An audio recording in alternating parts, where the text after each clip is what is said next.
The Eye of Sauron has entered the chat, taking control of Maru's body and unleashing the full force of the alien's power on the senile old man, turning this battlefield into hell just like it did on Middle-earth.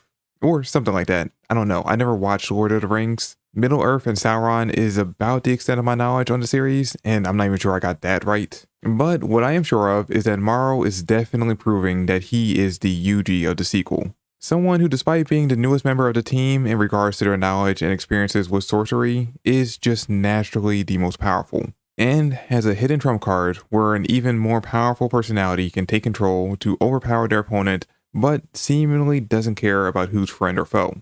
Because this Maru was definitely going to kill Tsurugi at the end there if he wasn't stopped. So yeah, we essentially have the new Sukuna being showcased in this chapter, just with not anywhere near as much personality, and it does beg the question of the relationship between this and the Maru we've been dealing with. Because I mean, I highly doubt that JJK is simply repeating the same plotline he did with Yuji in the previous manga, where Maru is literally being possessed here. It's much more likely that this is Maru's powers acting on its own. Sort of like a security system built into him, where whenever he takes enough damage to knock him out, his third eye will activate by itself and take control of his body to neutralize any and all threats. Though you could also argue that this might be a whole split personality thing, because the way his third eye was scanning the situation in the beginning of the chapter, almost like it was trying to determine who the enemy was, definitely hints at it being conscious. Not just an automatic response where the power will go berserk and try to kill everything in the area. And because of that, my first thought was that maybe this is his brother Cross doing it, like maybe the two had some kind of mental link where if one was in danger, the other could take direct control in order to save them. Then, because he was mentioned and how seemingly uncaring this Maru was towards Tsurugi, that maybe it was the leader of the Simurians. But the ending of the chapter does sort of kill both of those ideas, because had it been his brother in control of his body, then Cross should have been able to stop Maru from attacking without having to personally jump into the battle. And had it been their leader, I doubt he would have stepped in either. So we'll have to wait until possibly the next chapter for one of these twins to explain to us exactly what is going on here. But until then, we can just sit back and enjoy all the action in this chapter. Because once Maru gets started, he does not stop, and the old man who was going toe-to-toe with Tsurugi just a chapter ago is basically decimated for like 6 of this chapter's 19 pages. And the only reason why isn't more is because we take a few pages just to get the inner monologue of a couple of characters. But anyway, the fight starts off with the eye using the same power Maru did in the first chapter, where he flashed his third eye at his opponent. In that chapter, we didn't get to see exactly what it did to the kidnapper, but we do find out what its real purpose is here in this chapter. As the senile old man says that it's trying to make him even more senile, but he's able to fight it off by stabbing his hand with his needle. Then Maru tosses a giant rock at him that the old man tries his best to parry, but Maru is able to control it midair to swerve around the needle and smack him in the head, leading to an axe kick that the old man just barely dodges, and yet the force of it was still enough to send him flying back. And it's a good thing he avoided it too, because if that had landed, I'm pretty sure he'd have lost a few more feet, would have gone from pretending to be a first grader back to preschool. And as if what he already did wasn't impressive enough, Maru then proceeds to show off the power he hinted at in the last chapter, manipulating gravity so that he bombards the old man with balls, knocking him back into a pool because I guess we're at a school now, not sure exactly when that happened. Then manipulating the water to be super hot before freezing it.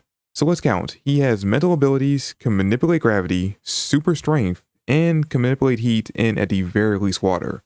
Yeah, that's wild.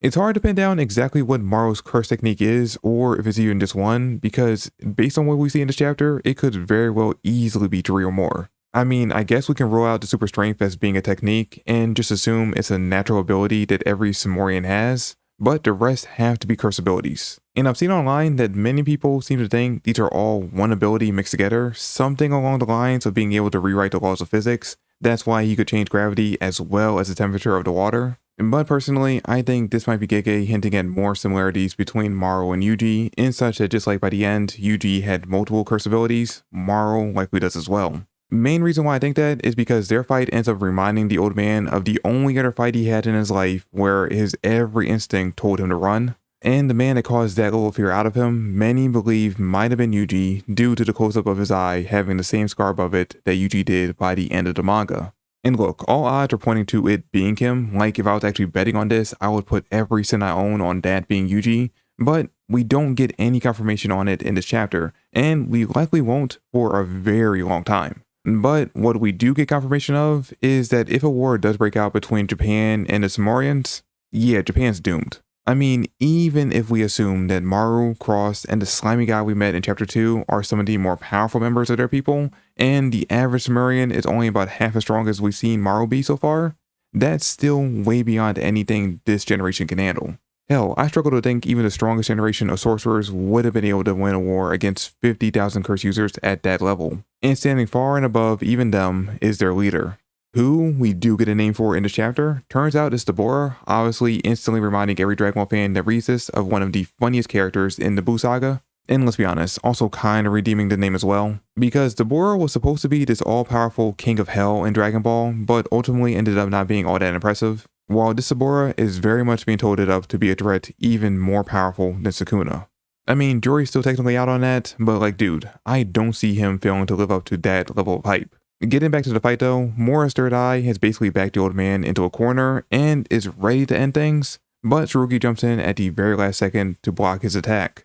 And this is actually a great turning point for Tsurugi, showing that even above his mission, he does seem to care about Mora as a person and friend. Because while it's probably much safer for everyone, especially all the first graders out there, if this old man is just simply killed off, he knows that Mora wouldn't want that. Especially if he woke up and found out that he was the one that took his life, that would have devastated him. So Tsurugi jumped in here to protect his friend from having to face that kind of reality, which actually unintentionally ended up inspiring Cross to do the exact same thing, despite actually looking at this as the perfect opportunity to weaken the relationship between his people and Japan, which seems to be the overall plan of his boss, that slimy guy from chapter 2, which I imagine the next time we check in with him, he is not going to be happy with Cross for jumping in here. But it's going to be interesting going forward to see how Cross develops as a character, because even he's questioning his own actions at the end here, and if just one statement from Tsurugi was enough to sway him, then I can only imagine what prolonged interactions with the siblings would do to him next. It could very well be that by the end of the series, we have Cross and Mora standing in for Yuta and Yuji in the fight against Deborah to protect Japan. But we'll have to wait to see if that's how the story ends up developing. Anyway, I've been Zay, thank you all for watching, I hope you guys enjoyed,